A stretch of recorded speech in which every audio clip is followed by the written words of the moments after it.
Halo semuanya, kembali lagi bersama saya di Blast Story.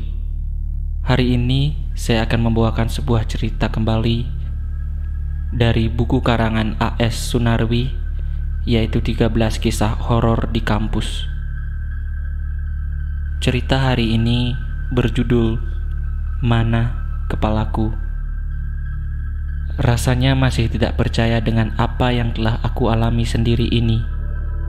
Kalian juga mungkin menganggap ceritaku ini bohong. Namun ingatlah, kisah hantu tanpa kepala sudah banyak diceritakan orang. Jadi, sebenarnya sudah banyak yang mengalaminya. Kejadian mencengangkan sekaligus menakutkan ini aku alami di daerah Riung.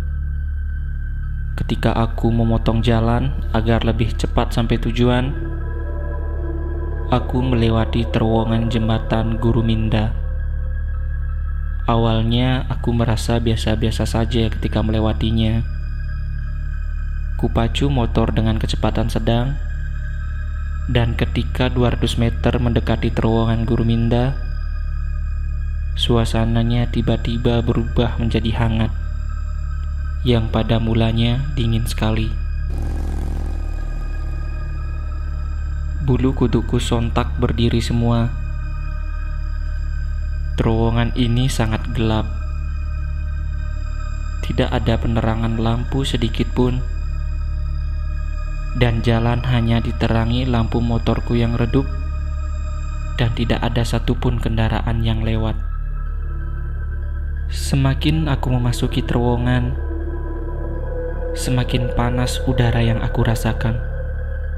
Kepalaku seperti ada yang memaksa untuk menengok ke arah kiri. Dan kemudian terlihat sosok makhluk tanpa kepala yang berdiri tegak di pinggir terowongan. Saking kagetnya, aku menarik gas terlalu cepat dan akhirnya aku terjatuh. Sambil merasakan sakit, aku menengok ke arah sosok tadi yang berdiri, dan dia ternyata masih berada di sana. Dia menghampiriku dengan langkah yang gontai.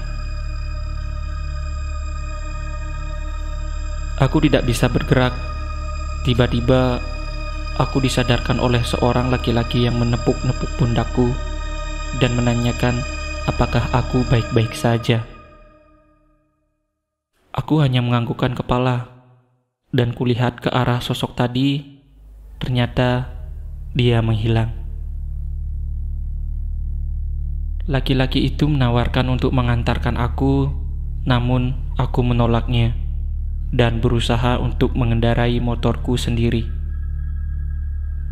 Di sepanjang perjalanan, aku masih memikirkan sosok tadi.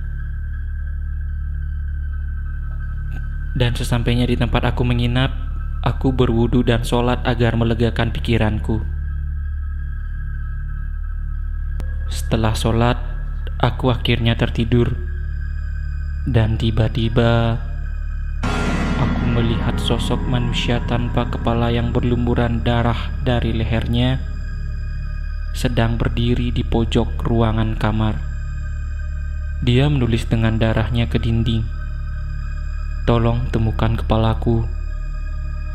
Aku terbangun sambil berteriak. Ternyata itu hanya mimpi.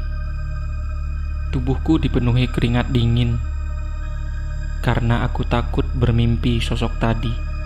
Jadi, aku tidak mau dan takut untuk tidur lagi. Pagi hari pun tiba.